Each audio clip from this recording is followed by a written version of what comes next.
Madam കൃത്യസമയത്ത് തന്നെ വന്നത്. മേഡം ഈ കേശവക്കുറിപ്പിനെ കൊണ്ട് ഞങ്ങൾ അങ്ങ് ഗതി കെട്ട് ഇങ്ങനെ ഞരമ്പ് രോഗമാ. എന്റെ അമ്മാവ ഇത് എത്രാമത്തെ തവണ ഈ കംപ്ലൈന്റ് ഞാൻ ഇങ്ങനെ കേൾക്കണത്? എന്നാ വിളിച്ചത്? അമ്മാവൻ. എന്നെയോ? ആ, ഈ അമ്മാവാന്ന് വിളിക്കുമ്പോ ഞാൻ എന്തോ ഏജ് ഓവറായ ഒരാളുടെ ഫീലാ എനിക്ക്. അങ്ങനെ മാറ്റി വിളിക്കും. ആ ചേട്ടാ, ഇത് നല്ലൊരു സ്ഥാപനമാണ്, നല്ല അച്ചടക്കത്തോട് പോകുന്ന ഒരു സ്ഥാപനമാണ്. ആയിക്കോട്ടെ ഞാൻ അവിടെ ഇതുമാതിരിയുള്ള തോന്നിയവാസങ്ങളൊന്നും പറയാൻ പാടില്ല. ചേട്ടനെ പറ്റി എത്ര പേര് അവിടെ കംപ്ലൈന്റ് പറയണേ? എന്നെ പറ്റി ആര് എന്ത് കംപ്ലൈന്റ് പറഞ്ഞെന്ന് പറഞ്ഞ? ഇവരൊക്കെ ചുമ്മാ അസൂയ കൊണ്ട് പറഞ്ഞ. ഞാൻ ഇത്രയും പ്രായമായിട്ട് ഞാൻ യങ്ങായിട്ട് നടക്കല്ലേ, അതിന്റെ അസൂയാണ്. അല്ല, ഈ വൃദ്ധസദനത്തില് എന്നെ പറ്റി വേറെ ആരെങ്കിലും എന്തെങ്കിലും പറഞ്ഞത് എന്നത് ഇങ്ങനെ വിളിച്ചോ? കേക്കണോ? കേക്കണം. കമലാക്ഷമ്മയുടെ അതിന് മനുഷ്യനായിട്ട് ആരെങ്കിലും കൂട്ടിട്ടുണ്ടോ? ഇങ്ങാരുണ്ടല്ലോ കിടന്നുറങ്ങുമ്പം വാതിക്കെ വന്ന് മുട്ടും. പാതിരാത്രിക്ക് മുന്ന് മൂട്ടിട്ട് എന്നോട് പറയുന്ന എല്ലാവരും ഉറങ്ങി കഴിയുമ്പോ നമുക്ക് രണ്ടും കൂടെ സെക്കൻഡ് ഷോയ്ക്ക് പോകാന്ന് ഉഗ്രൻ ഇംഗ്ലീഷ് പടം ഓടുന്നുണ്ടല്ലോ. ഇങ്ങനെ പറയുന്ന എത്ര പ്രാവശ്യമായിട്ട് എന്നെ ഇങ്ങനെ ന്യൂഷോയ്ക്ക് വിളിച്ചെന്നറിയാം. വിളിച്ചല്ലേടോ? അല്ല അതെ ഇത് തന്നെ അറിയാമോ? പുകലഞ്ഞിട്ടും എടുത്തു കൊടുക്കാത്ത എന്റെ വാച്ച് തീർക്കും. അങ്ങനെ കൂട്ടിക്കോ. അമ്മവാ, ഞാൻ ഒരു കാര്യം ഞാൻ പറഞ്ഞേക്കാം. ഇനി മേലാൽ സ്ത്രീകളുടെ ബ്ലോക്കിൽ എങ്ങാനും അമ്മവരെ കണ്ടാൽ ഒരു ദിവസം 100 രൂപ വെച്ച് ഞാൻ ഫൈൻ ചെയ്യിപ്പിക്കും കേട്ടോ. ഒരു ദിവസം 100 രൂപയോ? അങ്ങനെ 2 ദിവസം ആണെങ്കിലോ 200 രൂപ ഫൈൻ അടിക്കണം. അങ്ങനെ ഒരു 3000 രൂപയുണ്ട് ഒരു മാസത്തേക്കുള്ള. ഇന്ന് ഇവിടെ നമ്മുടെ വാർഷികത്തോടനുബന്ധിച്ച് നമുക്കൊരു ഫ്രീ ചികിത്സ ഉണ്ടെന്ന് ഇവിടെ. ഒരുപാട് സ്ത്രീകളൊക്കെ വരുമോ? എന്റെ അമ്മാവാ, ഒന്ന് അവിടെ പോയി ഇരുന്നേ. ഫ്രീ ചികിത്സ, സൗജന്യം, മനസ്സിലായോ? ഫ്രീ. അപ്പൊ അത് കാരണം ഇന്നൊരു ഫ്രീ ചികിത്സ ഇവിടെ ഉണ്ട്. അപ്പൊ ഡോക്ടർ വരുമ്പോ ആർക്കൊക്കെ എന്തൊക്കെ അസുഖങ്ങളുണ്ടോ അതെല്ലാം പറഞ്ഞേക്കണം കേട്ടല്ലോ. ഞാൻ എന്തെങ്കിലും അസുഖത്തിന്റെ പേര് പറയണോ? എല്ലാരും വന്നേ. ചേട്ടാ, അമ്മച്ചി, നമസ്കാരം സർ. നമസ്കാരം. നമ്മുടെ ഡോക്ടറാണ്. ഡോക്ടർ വേലിക്കുപുറത്ത്. വേലിക്കുപുറത്ത്? അപ്പൊ കുടുംബത്തിൽ കയറ്റാൻ കൊള്ളാത്ത ആളാണ്? അയ്യോ, എന്റെ കുടുംബ പേരാണ്. കുടുംബ പേരാണ് വേലിക്കുപുറത്ത്? അതെ, ഞാനാണ് ഡോക്ടർ. നല്ല തറവാടിത്തുള്ള പേര്. പിന്നെ എന്തുകൊണ്ട് വിശേഷം? നേരത്തെ അത്ര ഇല്ല, എന്നാലും കുഴപ്പമില്ല, അഡ്ജസ്റ്റ് ചെയ്തൊക്കെ പോകും. എത്ര വയസ്സായി? മേഡം വരുമ്പോ 81. 81 വയസ്സാണ്. ഈ 81 വയസ്സിൽ ഇങ്ങനെയാണെങ്കിലേ 18ാമത്തെ വയസ്സിലെ ആള്. പിന്നെ അമ്മച്ചി എന്തുകൊണ്ട് സുഖം തന്നെ? അറിയുന്ന ചെലപ്പോ നാക്ക് വെച്ച് നക്കും. ഈ ചുമ എപ്പോഴും ഉണ്ടോ? ഇല്ല, ഇങ്ങനെ ഡോക്ടറൊക്കെ ചോദിക്കുമ്പോ ചുമ. എന്നെ ഡോക്ടറിനെ കണ്ടോ? ഒരു മകനായിട്ട് കണ്ടാ മതി കേട്ടോ. അത് എന്നെ പ്രാവി എന്തിനു? എന്റെ മോനല്ലേ എന്നെ ഇവിടെ കൊണ്ടാക്കിയത്. ആണോ? കൊള്ളാലോ അത്. പിന്നെ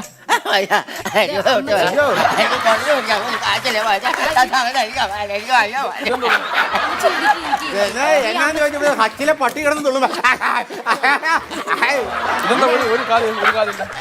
ഈ കാല് വെക്കണ ഞാൻ കാലം വരണം. അമ്മച്ചി, എന്റെ മോൻ കാലം. ഇന്നലെ അമ്മച്ചി കുഴഞ്ഞു വീണായിരുന്നു. അപ്പൊ അങ്ങനെ പൊട്ടിയതാ.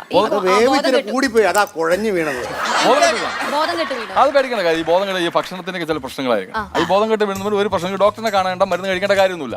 അതായത് ഇപ്പൊ നിങ്ങളെ കൂട്ടത്തിൽ ആരെങ്കിലും ബോധം കെട്ട്, ഇപ്പോൾ ഉദാഹരണത്തിൽ ഈ മേഡം ബോധം കെട്ട് വീഴുന്നു വെച്ചോ. ബോധം കെട്ട് വീഴുന്നാൽ ഒരു കാര്യം ചെയ്താൽ മതി. ചുണ്ടോട് ചുണ്ട് ചേർക്കുക, ശ്വാസം കൊടുക്കുക, പിന്നെ നെഞ്ചിൽ ഒരു 5 ഇടി, അത്രയും മതി. കൃത്രിമ ശ്വാസം കൊടുക്കുക, അത്രേ ഉള്ളൂ. എന്തെങ്കിലും സംശയം ഉണ്ടോ? എന്താണ് പറയൂ. ഈ മാഡത്തിന് ബോധം കെടുത്താൻ തന്നെ ഒരു മാർഗം. അല്ല, കൃത്രിമ ശ്വാസം കൊടുത്ത് അവർ ജീവിതത്തിലേക്ക് തിരിച്ചു കൊണ്ടുവരാൻ വേണ്ടിട്ട്.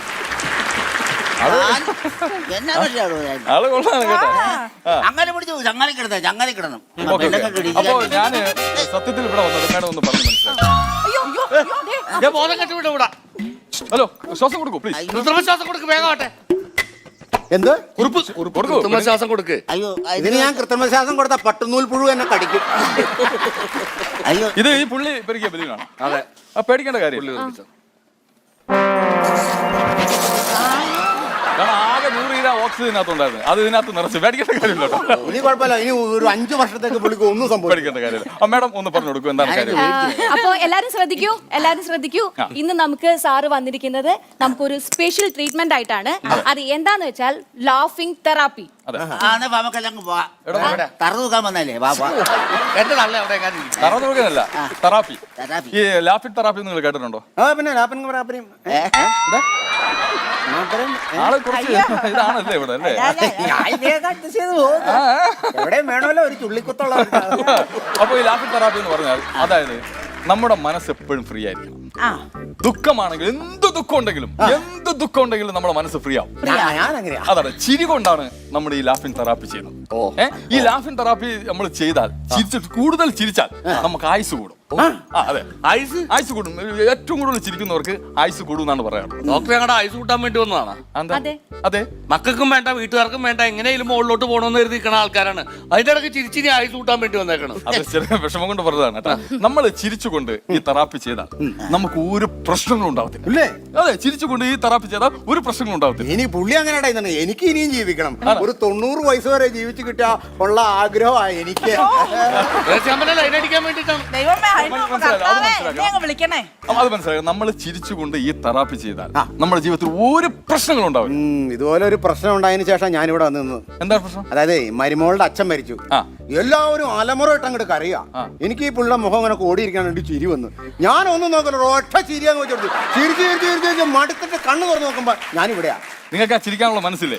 അതാണ് ഇപ്പോഴും 18 വയസ്സുകാരന്റെ മനസ്സ്. കണ്ടോടി ത്രേസ്യ കേക്ക് നീ കേക്ക് നിനക്ക് അതായത് അമ്മനെ പറയട്ടെ, അത് സ്നേഹം കൊണ്ട് പറയുന്നതാ, എനിക്കറിയാം. അപ്പോൾ എന്ത് പ്രതിസന്ധി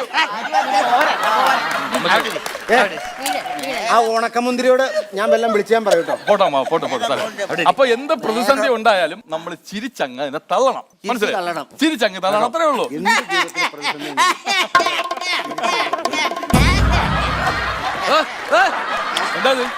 ഇങ്ങനെ ഇവിടുത്തെ ഏറ്റവും വലിയ പ്രതിസന്ധി.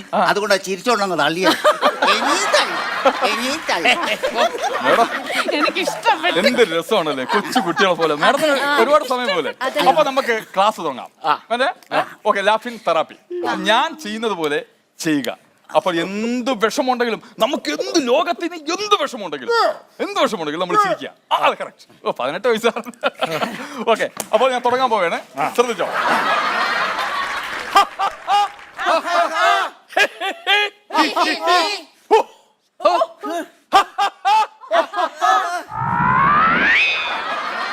ആരോ ഒരാൾ തെറ്റിക്കുന്നുണ്ടോ? ആരോ തെറ്റിക്കുന്നുണ്ട്. പുറത്തുനിന്നൊരു ഡോക്ടർ വന്ന അവിടെ മാന്യമായിട്ട് പെരുമാറുക. അദ്ദേഹം ഞാൻ എന്ന് പറയുമ്പോ എന്നെ പറയണം കേട്ടോ. ശ്രദ്ധിച്ചോളേ കേട്ടാ. അല്ലെ ഞരമ്പിന് പ്രശ്നങ്ങളുണ്ടാവും. ഞാനല്ല. മനസ്സിലായി.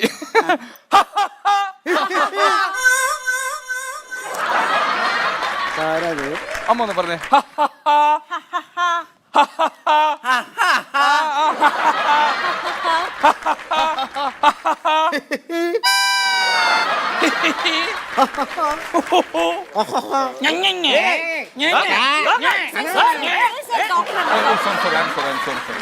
അപ്പോൾ തുടങ്ങിക്കോളൂ, ഞാൻ പറഞ്ഞോളാം.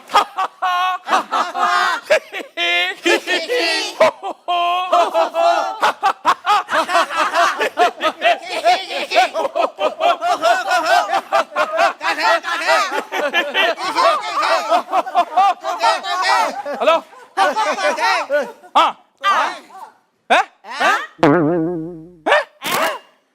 ഇപ്പോഴാ കിടന്നില്ല മേഡം. എന്റെ വൈഫ് കിണറ്റിൽ വീണു.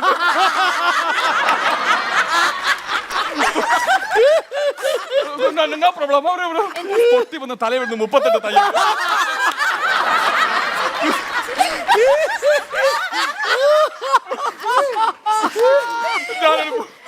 ഒരു കാര്യം, നമ്മുടെ ജീവിതത്തിൽ എന്ത് പ്രതിസന്ധി വന്നാലും കരയരുത്. ചിരിച്ചാ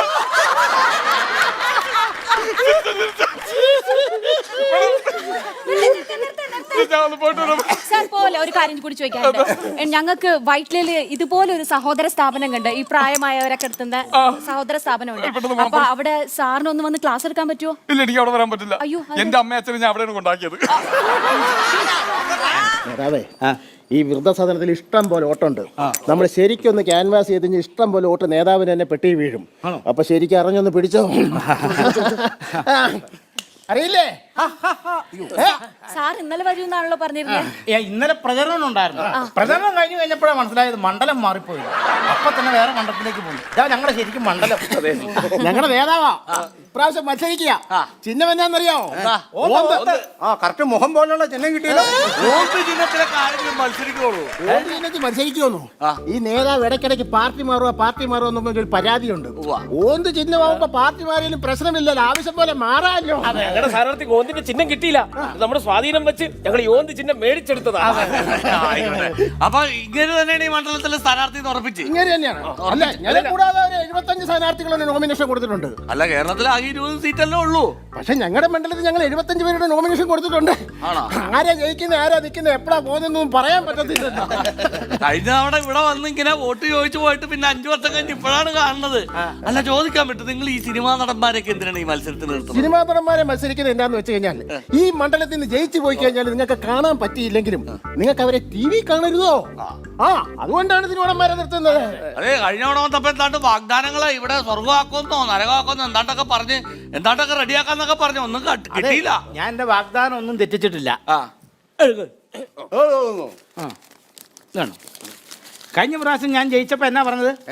ഞാൻ ഇതിലെ എന്നാ പറഞ്ഞ തേനും പാലും ഒഴുക്കുന്നു. ഇത് തേന് പാല് ഇത് എവിടെ ഒഴുക്കണം എന്ന് പറഞ്ഞു. എന്റെ നെഞ്ചത്തോട്ട് ഒഴിക്കണം. തേനും പാലും ഒഴുക്കണം പിന്നെ പറയണ്ടേ? പിന്നെ നേതാവേ, എനിക്കൊരു കാര്യം പറയാനുണ്ട്. നേതാവിന്റെ ഇങ്ങനെ നിൽക്കുന്ന ഒരു ഫ്ലെക്സ് ഉണ്ടല്ലോ, അതെനിക്ക് ഒരെണ്ണം തരണം. അയ്യോ, ഇലക്ഷൻ കഴിഞ്ഞിട്ട് തരാൻ പറ്റില്ല കേട്ടോ. അല്ല, ഇലക്ഷൻ കഴിഞ്ഞിട്ട് മതി. അതെന്നാന്നറിയോ, എന്നോട് ഭയങ്കര ഇഷ്ടമായതുകൊണ്ടല്ല, ഞങ്ങളുടെ കക്കൂസിന്റെ ഡോറ് പോയി. അപ്പൊ അവിടെ ആ സാധനം കിട്ടുവാണെങ്കിൽ നേതാവിന്റെ ഇങ്ങനെയുള്ള ഫ്ലെക്സ് ആ ഡോറിൽ വെച്ച് അടിക്കാലോ. ഹലോ അമ്മച്ചേ, ഞാനാണ് ഇവിടത്തെ സ്ഥാനാർത്ഥി. ഓന്തിനിട്ട് കുത്തണം. ഊമ്പിന് കുത്തണോ? ഊമ്പല്ലെന്ന് ഓന്ത ചിഹ്നം. ഇവർക്ക് എല്ലാം എടുത്തു കൊടുക്കും. നമുക്ക് അങ്ങ് പോവാം. വേറെ പ്രചരണം കേട്ടോ. കൊടുക്കും, എല്ലാവർക്കും കൊടുക്കും, എല്ലാവർക്കും കൊടുക്കും. എന്റെ ഒരു സന്തോഷത്തിന് അതെ, എല്ലാവരോടും എനിക്കൊരു കാര്യം പറയാനുണ്ട്. നമ്മൾ ഈ വക സാധനങ്ങളൊന്നും മേടിക്കരുത്. കാരണം 5 വർഷം മുമ്പ് കഴിഞ്ഞ ഇലക്ഷന് ഇവരിവിടെ വന്നു പോയിട്ട് പിന്നെ ഇവരെ മഷീട്ട് നോക്കിയിട്ട് ഇങ്ങോട്ട് കണ്ടിട്ടുണ്ടോ? ഇപ്പൊ ഈ ഇലക്ഷൻ വന്നപ്പോഴല്ലേ ഇവരൊക്കെ വന്നത്. അതുകൊണ്ട് ഇവരുടെ ഒരു സാധനം നമുക്ക് വേണ്ട, തിരിച്ചു കൊടുക്കുന്നത്. അങ്ങനെ പറയരുത്. അതിനകത്ത് വേറൊരു കാര്യമുണ്ട്. ഇവര് 5 വർഷത്തിൽ ഒരിക്കലെങ്കിലും ഈ രാഷ്ട്രീയക്കാർ ഇവിടെ ഉണ്ട്. നമ്മുടെ മക്കൾ നമ്മളെ ഇവിടെ കൊണ്ടു വിട്ടിട്ട് ഇന്ന് വരെ വന്നിട്ടുണ്ടോ? അപ്പൊ നമ്മുടെ മക്കളെക്കാളും ഭേദമല്ലേ 5 വർഷത്തിൽ വരുന്ന ഇവര്? അതെ.